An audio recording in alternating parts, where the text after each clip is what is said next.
Okay, so you know how it is, right? You're all fired up about some new goal, and then poof, motivation disappears. Yeah, happens to the best of us, huh?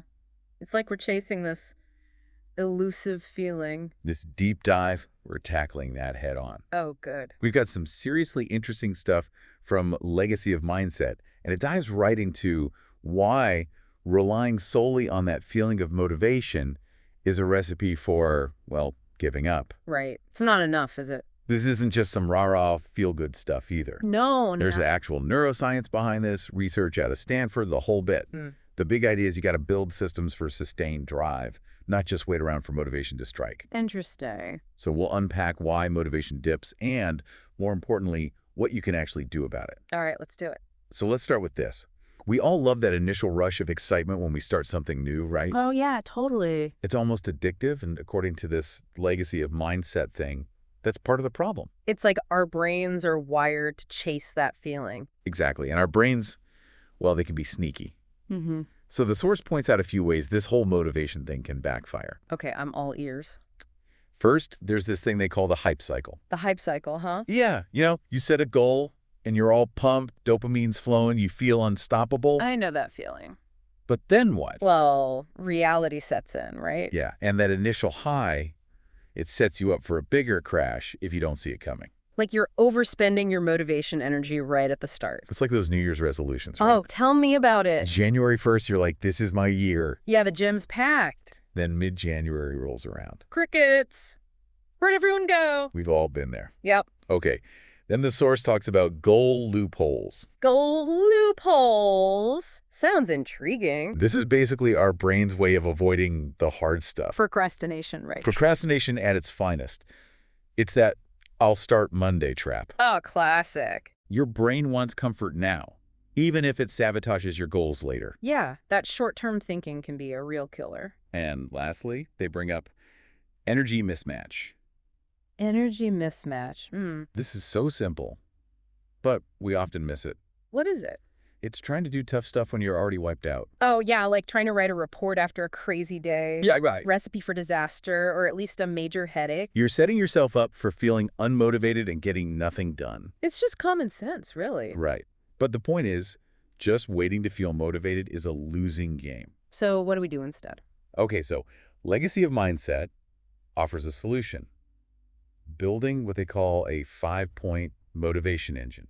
A motivation engine, huh? I like the sound of that. First up, we have the 2-day rule. 2-day rule. Lay it on me. This is crazy simple, but apparently super effective. I'm intrigued. The idea is you never skip a goal-related activity 2 days in a row. Oh, I see. So if I miss a workout today... You get right back on track tomorrow. No excuses. No excuses. Same with eating healthy. Anything you're trying to stick to. So it's like a built-in reset button. Exactly. Prevents those little slips from turning into total derailments. I like it. There's even research out of the University of Toronto that backs this up. Oh, really? Apparently, this never skip twice approach slashes failure rates by a whopping 63%. Wow, that's impressive. They say it's all about avoiding the what the hell effect. Oh, what's that? It's that feeling when you slip up once, and then you're like, well, I already messed up. Might as well give up completely. Oh, I know that feeling all too well. It's so easy to just throw in the towel. The 2-day rule stops that from happening.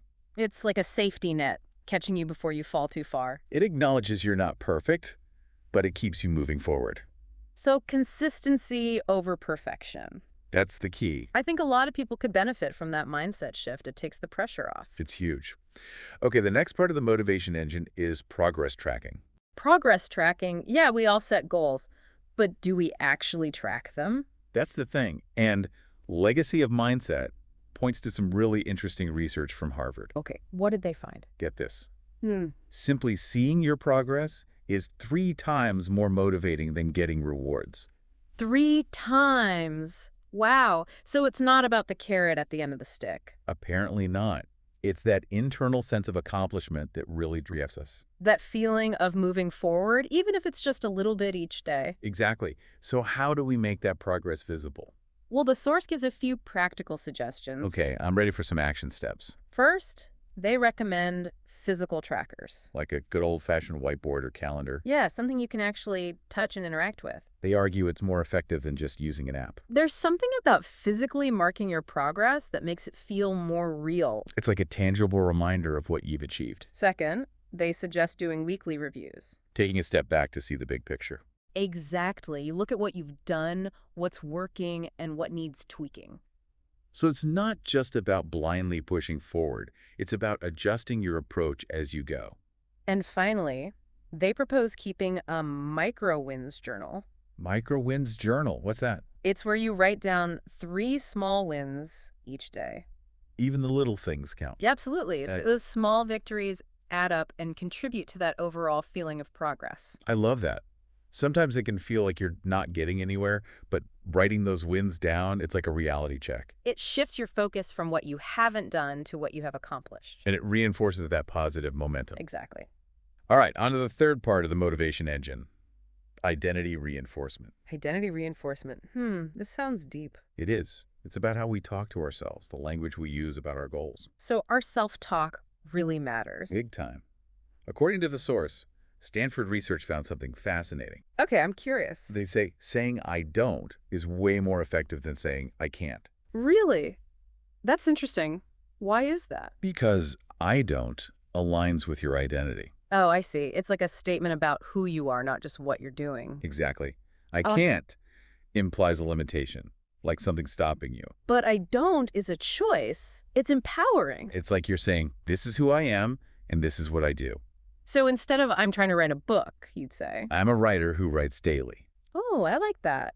It's a subtle shift, but it feels much stronger. And instead of I'm on a diet, you could say. I'm someone who eats mindfully.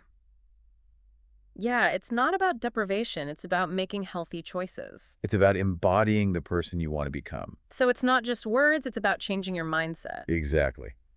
Okay, the fourth component is energy banking. Energy banking, like managing our energy levels. You got it. We all know willpower isn't unlimited. Oh, for sure. Some days I feel like I have none left by noon. But research from the University of Pennsylvania suggests it's renewable. That's good news. The energy banking protocol is all about being strategic with your energy. Okay, how do we do that? First, there's prime time work. Prime time work, so like working when we're most productive. Exactly. Figure out when your energy peaks and schedule your toughest tasks then. Makes sense. Don't try to write a complex report when you're already brain fried. No, save those demanding tasks for when you're feeling sharp. Second, there's strategic recovery. So taking breaks, right? Yep. The source suggests taking like 20-minute breaks after 90 minutes of work. It's not about slacking off. It's about letting your brain recharge. Like hitting the reset button so you can come back focused. And lastly, there's motivation nutrition. Fueling our bodies for success. Yep. The source highlights protein-rich snacks. Protein for steady energy. Exactly. Avoid those sugar crashes that kill your motivation. So it's all about working with our natural energy cycles, not against them. And giving your brain what it needs to stay engaged. This is really practical advice. Yeah. I think we often forget how much our physical state affects our motivation. Totally. All right, the final piece of the motivation engine is the why ladder. The why ladder, that sounds interesting. This is about digging deeper into your goals. Like figuring out the real reasons behind them. Exactly. When that initial excitement fades, the why ladder helps you reconnect with your deeper motivations. Okay, I'm intrigued. How does it work? You ask yourself why 5 times in a row about your goal. 5 times. So you keep digging deeper and deeper. You peel back the layers, go beyond those surface level reasons. I see. So let's say your goal is to get fit. Right. The first why is, why do I want to get fit? Maybe you answer to have more energy. Then you ask, why do I want more energy? Maybe to be more active with my family. Why do I want to be more active with my family? To set a good example for my kids. Why do I want to set a good example? To live a long, healthy life without regrets. You see how that takes you from a simple desire to a much deeper motivation? Wow. Yeah. It connects your goal to your core values. It makes it more meaningful. So if you're feeling unmotivated, you can use the why ladder to remind yourself why you started in the first place. It's like reigniting that inner fire. Powerful stuff. Okay, so we've got the motivation engine with its 5 components. Right. But what about those times when motivation just completely tanks? We've all been there. The source calls these motivation first aid strategies. First aid for motivation. I like it. First up, we have the 10-minute trick. Okay, what's that? You commit to working on that dreaded task for just 10 minutes. That's it, just 10 minutes. That's the beauty of it. Often, the hardest part is starting. I know, I've definitely felt that way. Once you get going, you often keep going. It's like tricking your brain into action. Exactly. The second first aid strategy is the environmental reset. Environmental reset, what does that involve? It's simple. Change your surroundings. So if you're feeling stuck at your desk, Move to a different room, go to a coffee shop, get some fresh air. it's amazing how much our environment affects our mood and focus. Even a small change can make a difference. Sometimes you just need a fresh perspective. The last first aid strategy is success replay. Success replay. I like the sound of that. This one's about tapping into past wins. So like remembering a time when you achieved something great. Exactly. Reliving those positive experiences triggers feel-good chemicals in your brain. It's like a mental boost, reminding you of what you're capable of. It can give you that extra surge of confidence when you need it. I've definitely noticed that. Sometimes just thinking about a past success can give me a little motivational lift. Right. So you've got these immediate tools for when motivation takes a nosedive. Okay, so what's next? Now, Legacy of Mindset wraps up with a challenge, the 30-day motivation lab. A 30-day challenge? Tell me more. It's an invitation to put these principles into action. So we're not just talking about this, we're actually doing it. Exactly.